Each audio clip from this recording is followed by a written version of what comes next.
Paul Graham from OptimalBody.ca. Today I'll be talking to you about the best way to track calories. I'm going to walk you through a process I think is the best way to track calories. It's 9 steps, so you can follow along step by step. If you'd like to learn more about counting calories, we have a complete guide you can get for free at the link up above or link down in the description, and it will walk you through all the details you need, every single thing you need to know about counting calories. But here I'm going to condense it down into 9 quick steps. First, either download a calorie counting app or use the website. This will be by far the easiest way. The one I recommend the most is called Fat Secret. I don't like the name, but I find it is the best app in terms of accuracy of the calorie counts on foods, and combined with usability, it's just really user-friendly. So the second step, a lot of people won't take time to do this, but it's going to make it way easier to track your calories or count your calories. Before you even start tracking anything, take time to enter all your commonly eaten foods or recipes into your calorie counting app.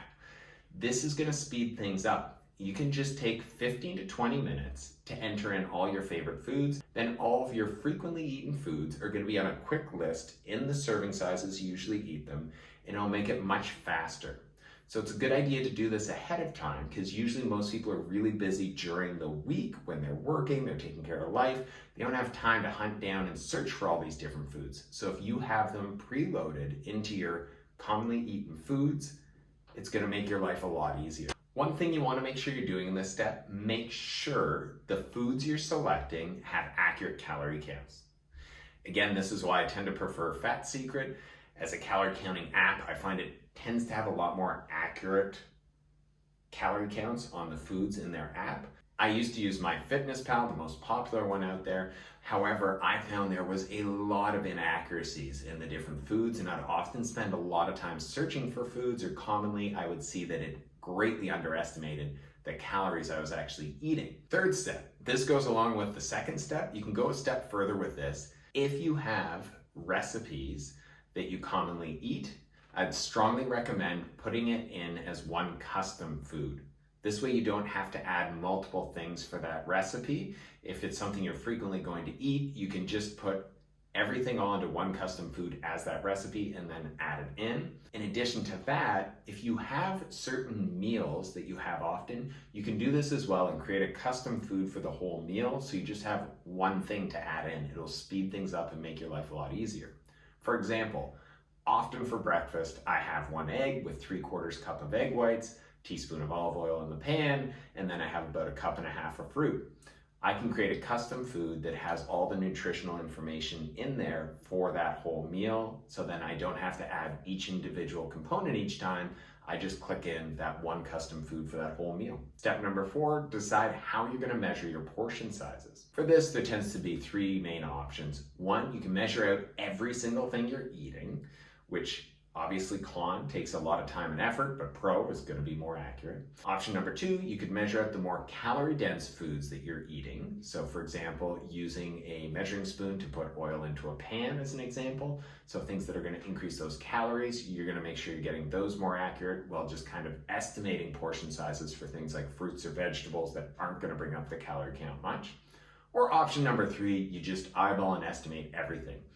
The con with that, obviously, it's not going to be nearly as accurate. There's lots of research out there that shows we are terrible at estimating how much food as human beings that we consume. Pro, it's going to be a lot easier and a lot quicker. So it might be good to start off with that, just to start getting into the habit of tracking. You have to decide what's going to work best for you. Step number 5, decide when you're going to enter the food into your calorie tracker. So some people find it really beneficial to add in all the food they're going to consume for that day in the morning. It kind of helps with the planning process. Then at night, they reevaluate and make any changes if things didn't go according to plan throughout the day. There are other options though. If it's going to work better for you, you can enter food in meal by meal each time you eat, or other people might find it helpful to add all their food in at the end of the day. Often though, with that last option, it tends to be the least accurate. A lot of the times we'll forget foods that we're eating. Step number 6, I know a lot of people won't follow this one, but I highly recommend it. Start logging food with your current diet. Most people will start logging food and make changes to their nutrition or their diet at the same time. I'd highly recommend first just actually logging what you're currently eating.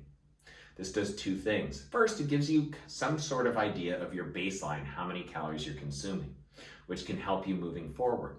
Second thing it does, without putting any effort into changing your nutrition, just by starting to track, a lot of people will improve their nutrition, start eating better without any real effort to tweak or change things or feeling deprived at all. Step number 7, look for trends in the way you're eating. So start to try to learn from actually tracking calories. What foods are more calorie dense? Are there any trends you notice? For example, a lot of times people will start to have really calorie dense food, like whether that's ice cream, pizza, chocolate, or other things like that, on days where they skipped or missed meals. So try to really identify any type of trends, because that's going to help you to figure out, well, what do you need to tweak? What do you need to change as you're tracking your food? Step number 8, start making adjustments. So in the last step, you looked for those trends. Use those trends to identify what changes do you need to make to your nutrition, your daily eating. From there, I'd suggest you pick specific habits that are going to help to change the trends you're seeing and start helping you move towards your goals. Essentially, ask yourself, how's it working? And identify what things are working, what things aren't. Make changes. Step number 9, look at the big picture. So as you're making changes in the last step, follow through on those changes for 1 to 2 weeks and see the result. If you're consistent with those changes and you're not getting the result you want, you just go again, make changes and continue to make changes and tweak things. If you're getting the result you want, keep doing what you're doing until it's not giving you that result anymore. This is called a results-based approach to coaching.